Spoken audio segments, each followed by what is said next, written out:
대공황이 일어나기 1년 전 1928년 6월 4일 새벽 만주 봉천 황고둔을 한 열차가 지나고 있었습니다. 이 열차는 과거 청해 서태후가 타던 것으로서 호텔급의 시설 설비를 갖춘 총 20량 규모의 최고급 열차였습니다. 물론 이 열차의 당시 주인은 당대 만주의 지배자 봉천 군벌의 수장 장쩌린이었습니다. 그는 한동안 베이징에 체류하여 일본과 협상을 진행하고 있었고, 협상이 결렬된 뒤 자기 소유의 이 특별 열차를 타고 자신의 본거지 봉천으로 돌아오고 있던 중이었습니다. 그런데 새벽 5시 23분 열차가 황고둔의 한 다리인 삼동교를 지나던 중 별안간 대폭발이 일어났고 열차는 산산조각이 났습니다. 이 사고로 열차에 타고 있던 장쩌린은 큰 부상을 입었고 원수부로 실려갔지만 이내 숨을 거두었습니다. 사건 당시 선로에서는 600kg의 폭약이 폭발했던 것으로 밝혀졌고, 이 점으로 미루어 보아 해당 사건은 분명 장쩌린의 목숨을 노린 누군가에 의해 의도된 암살 사건임이 틀림없었습니다.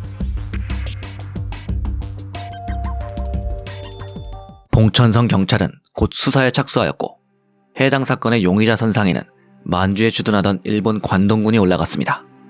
이에 관동군은 자신들의 결백을 주장함과 동시에 사건의 배후로 당시 봉천 군벌과 대립하여 북벌의 완수를 목전에 두고 있던 장제스를 용의자로 지목하였습니다. 그리고 이를 증명하기 위해 두구의 시신을 들이밀었습니다. 이 시신들은 장제스가 이끄는 국민혁명군의 군복을 입고 있었고, 이들의 품에서는 국민혁명군 신분증과 혁명의 완수를 다짐하는 밀서도 발견되었습니다. 관동군은 이러한 증거들을 가지고 해당 사건에 대하여 국민혁명군 소속으로 보이는 이 두 병사가 황고둔에서 기차가 지나는 찰나에 폭탄을 던졌고, 그로 인해 열차가 폭발하여 장쩌린이 사망했으며 출동한 관동군 소속 경비대에 의해 두 용의자가 사살되었다는 알리바이를 주장하였습니다. 그런데 이 주장은 왠지 영 믿음직스럽지가 않았습니다. 일단 이들이 가져온 시신들의 팔에는 왠지 모를 주사바늘 자국이 많았고, 사건 현장에서도 사람이 투척한 것 치고는 폭발의 규모가 꽤 컸던 데다 위치도 매우 정확했기 때문이었죠. 결국 봉천성 경찰의 수사 결과 해당 사건은 관동군의 소행이었음이 밝혀졌습니다. 이들이 증거로 들이댄 시신들은 근처 마약굴에서 노숙하던 모르핀 중독자들의 것이었으며, 결정적으로 암살에 활용된 폭탄은 근처 암시장에서 구해온 러시아제로서 누군가에 의해 투척된 것이 아니라 선로에 정교하게 설치된 기계장치였고, 이 폭탄의 설치도 러시아 출신 기술자들이 담당했던 것까지 밝혀졌죠. 물론 그때까지도 관동군은 끝까지 오리발을 내밀고 아닌 척을 하고 있었습니다. 이 사건의 중심에는 관동군의 참모장교 고모토 다이사쿠 대자가 있었습니다. 그는 러일전쟁 참전 후 일본 육군대학을 졸업하고 만주로 부임한 일본 육군의 엘리트 장교였습니다. 그러나 그가 장쩌린을 살해하기 위해 내세운 이유는 그다지 엘리트가 주장할 만한 것은 아니었습니다.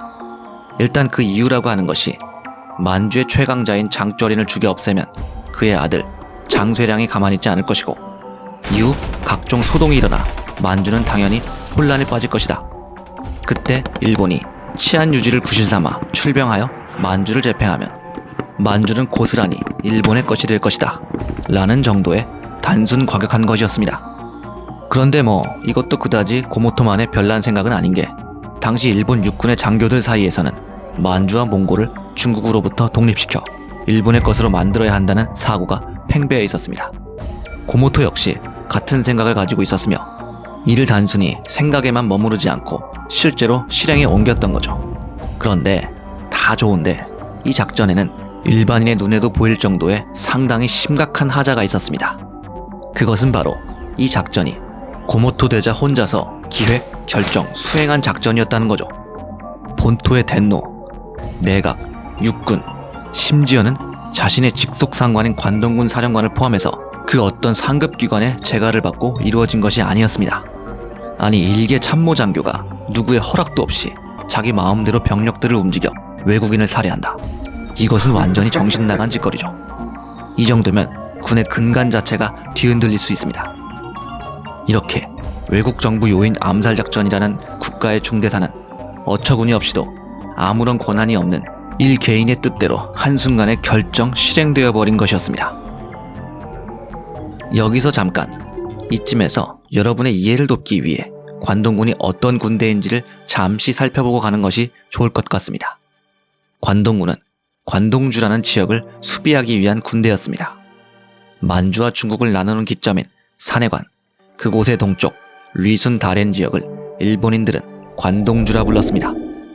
이 땅은 일본이 청일전쟁에서 승리한 뒤 승전 배상금으로 얻어내려 했던 땅이었으나 러시아의 삼국의 간섭에 의해 한 차례 실패했다가 러일전쟁 승리 이후 포츠머스 조약에 따라 기어이 되찾아온 염원의 땅이었습니다.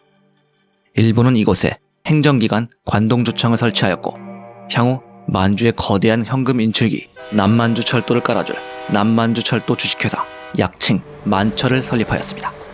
거기에 이 귀하디 귀한 철도의 경비를 위해 관동청 소속으로 6개의 독립 수비대대를 창설하였는데 이들이 바로 관동군의 전신이었습니다.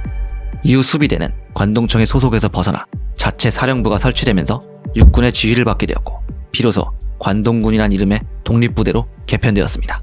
그러나 공식적으로는 육군의 지휘를 받고 있음에도 불구하고 일본 본토에서 한참을 떠나 전선을 마주하고 있던 이 부대는 많은 부분에서 독립적일 수밖에 없었습니다.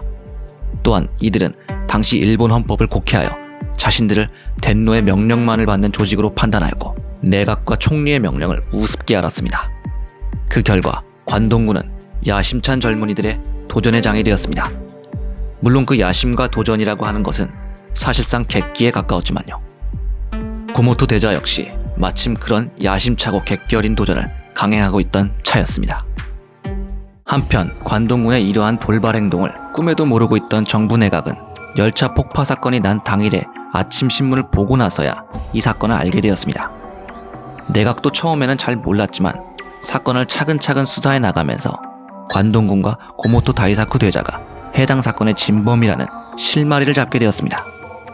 그런데 이 사건은 월권 행위인 것 외에 또 다른 이유로 내각에게 있어서 날벼락과도 같은 사태였습니다. 원래 장쩌리는 중국 내에서 대놓고 친일파라 불릴 정도로 일본과 상당히 우호적인 사람이었습니다. 내각이 구상하던 만주 침략의 원래 계획은 장쩌린을 지원하여 장제스의 북벌을 방해함으로써 만주를 점진적으로 차지해 나가는 방식이었습니다. 그런데 예상치도 못하게 관동군이 제멋대로 장쩌린을 덜컥 죽여버렸으니 당초 내각의 계획은 그야말로 산산조각이 나버린 것이었습니다. 당연히 내각의 총리였던 타나카 기이치는 이를 묵과할 수 없었습니다. 그는 이 불법적인 월권 행위에 대해 관동군에게 그 책임을 철저히 추궁함으로써 중국과의 외교 문제를 해결하고 더불어 어지러워진 육군의 기강을 바로잡고자 했습니다. 이 때문에 사건의 주동자 고모토 대자는 도쿄로 소환되기까지 했습니다.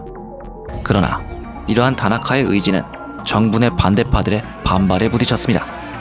특히 육군성 대신 시라카와 요시노리와 철도성 대신 오가와 헤이키치는 명백하게 사건의 진상을 밝히는 것은 일본 왕실과 중일 관계에 전혀 도움이 되지 않으며 나아가 국익에 해가 된다고 주장하였고 더불어 시라카와는 덴노에게 3차례에 걸쳐 보고서를 올려 관동군은 큰 잘못을 저지르지 않았다고 주장했습니다. 이렇게 점차 분위기가 자신의 생각과는 다르게 돌아가자 다나카도 어쩔 수 없었습니다. 그는 처벌 수준을 다소 낮추어 관동군에게 경비상의 책임만을 묻도록 덴노에게 요청했습니다. 그런데 덴노는 어찌된 일인지 다나카에게 처음과 다르지 않나 며 대뜸 쏘아붙였습니다. 그러고 나서 측근들에게는 다나카가 말하는 것은 하나도 모르겠다. 2번 다시 듣고 싶지 않다. 라고까지 말했습니다.